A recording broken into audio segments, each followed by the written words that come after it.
Friends, I was sitting here getting ready to start another knife unboxing video, and I realized that I got a knife that I gave y'all a sneak peek of, but I never did a video showing you all the up close and personal detail and talking about the knife. And that knife, not the Sodbuster Jr., but this knife right here behind it, is a big old knife that I'd like to show you today. And this is the Case Grandaddy Barlow. And we're going to get all up close and personal with this knife today. But before we do, please take a moment to subscribe to the channel, like this video, and share it to any of your friends who might like similar knife content. That's what really helps the channel out, sharing it with your friends. Alright, so like I said, this is the Case Grandaddy Barlow, and I think it's a gorgeous knife. Alright, it's got that tested XX shield on there, and it's got the chestnut bone. I believe this is peach seed jigged. I'm not 100% sure. Got your nickel bolsters right here, and they're pinched at the end. Brass liners, no gaps in there. Look at that beautiful jig bone. Smooth transitions, you can't feel the pins. Blade centering is right down the middle. Nice slim profile knife for a big knife like that. It'll fit in your pocket really nice. And it's got this big old Case clip point blade. It's got that shape that Case does that I really enjoy, especially the way out here at the tip it's got that nice belly right there. And there's your nail nick. I wish the nail nick was a little bigger and a little different shape, but here's your tang stamp, Case XX on the one side. I know a lot of y'all like you look at your tang stamps. USA 6143, and it's a stainless steel, and you can check out the pinch bolsters there as well.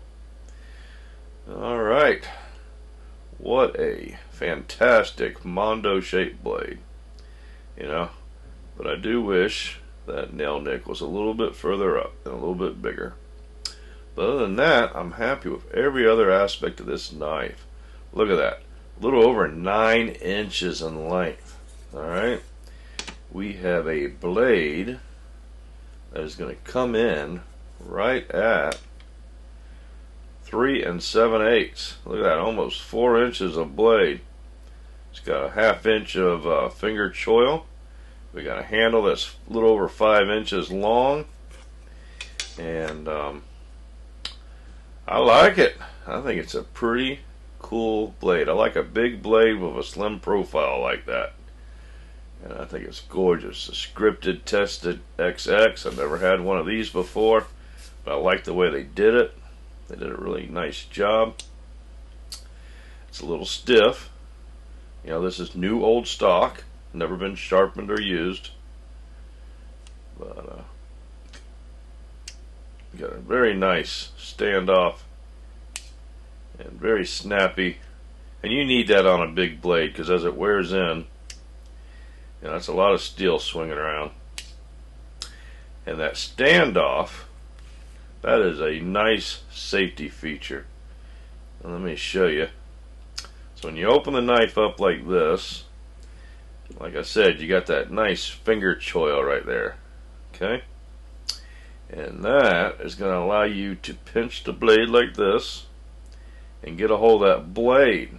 Less chance of it closing in your hand because there's no lock. Your fingers are the lock on this one. Alright?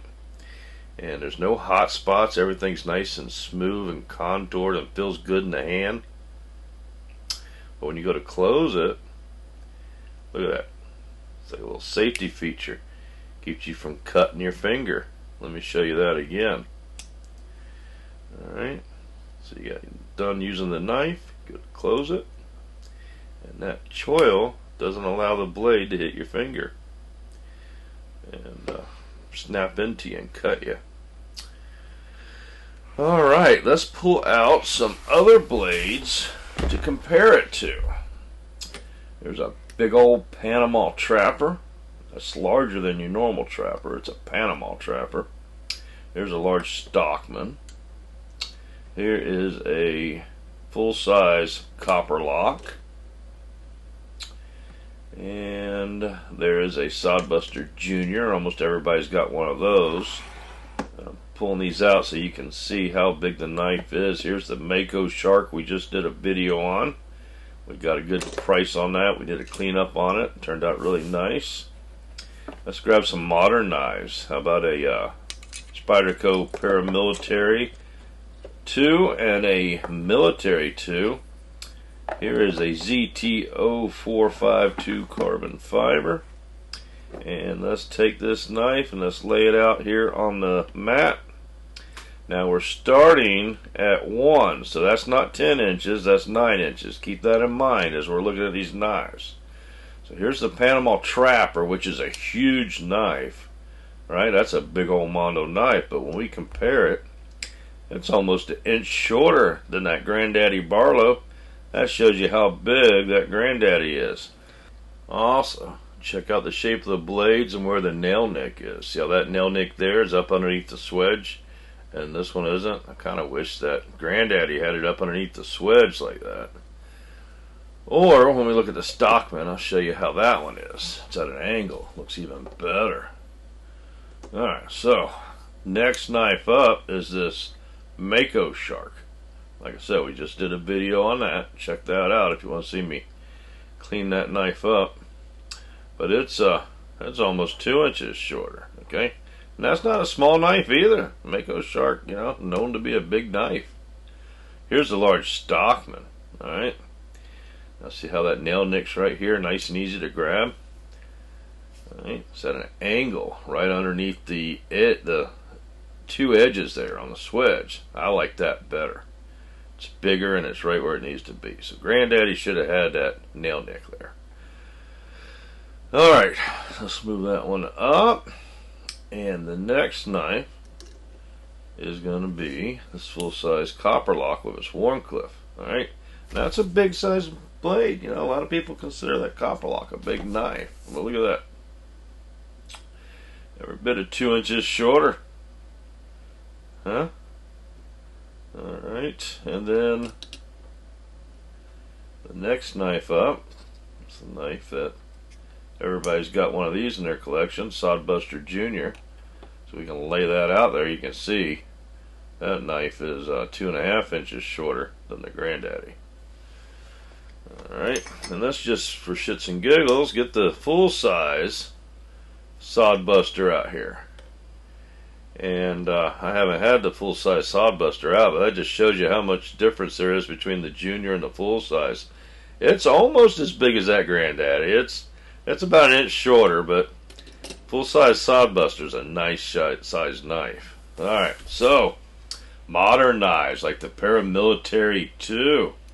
That's a good sized knife, but when you compare it next to the Granddaddy, it comes up a little short, don't it? A lot shorter blade, almost an inch less blade on that. You know, the handle's big on these Spydercos. Here's another Military 2, just different pattern. You know, just figure I'd pull that out. I had it on the desk. And I also got a Benchmade tagged out here. Let's throw it down just so you can see. They're pretty much the same size, the Paramilitary 2 and the Benchmade tagged out. So comparable, but I had it out on my desk because I use it all the time. Great knife. Here's the Military 2, okay? 4-inch blade. Alright, another Spyderco. That's a big knife. Everybody calls that a mini sword. But you know what? It's not that much bigger. Look at that. The blade and the handle is longer. But the blade, we're only talking 1/8 of an inch more length. Yes, it's deeper because it's got that big old leaf blade, but you know what? The Granddaddy Barlow, well, it's got more belly out there at the tip. See it here? That's a lot more useful than that Spyderco leaf blade. Having a little bit of belly at the tip does a lot when you're working with a knife, let me tell you. And But nothing wrong with the military too. It's a great knife. ZT 0452 carbon fiber, one of my favorites. This is an awesome knife, right? That's a mini sword too. Okay, but once again, blade length's almost right there with the Granddaddy. So this Granddaddy Barlow, that's like the OG big carry knife. Doesn't have a lock like the ZT. You know, don't have a flipper like the ZT. Alright, because that's a modern knife. But this one here is, I think it was the original. You know, your finger's a lock. It's a slip joint.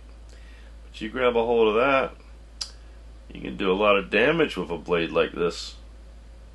You know, feels good in the hand, nice and slim profile. You can fit it down in your boot, in your back pocket. Nobody knows you have it on you, but you got a almost 4-inch blade ready to go into action. Speaking of action, how sharp is it? Let's check it out. Alright, it's definitely got an edge to it, but it does need a little work. I don't know, I mean, they say this knife was never used, never sharpened. I don't think it was ever sharpened, I can tell. But, you know, you never know if they opened up some stuff or did a little bit of work with the original blade. Hardly anybody's going to have a knife for almost 20 years and not cut something with it.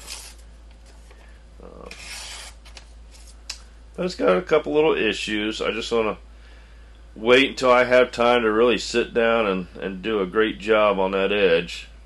But what do you think, huh? What do you think about the Case Grandaddy Barlow? Do you like it? Could you use a knife like that? Is it too big? Let me know in the comments. Other than that, thanks for viewing. Stay safe. Don't forget to subscribe. Don't forget to share. And thanks again.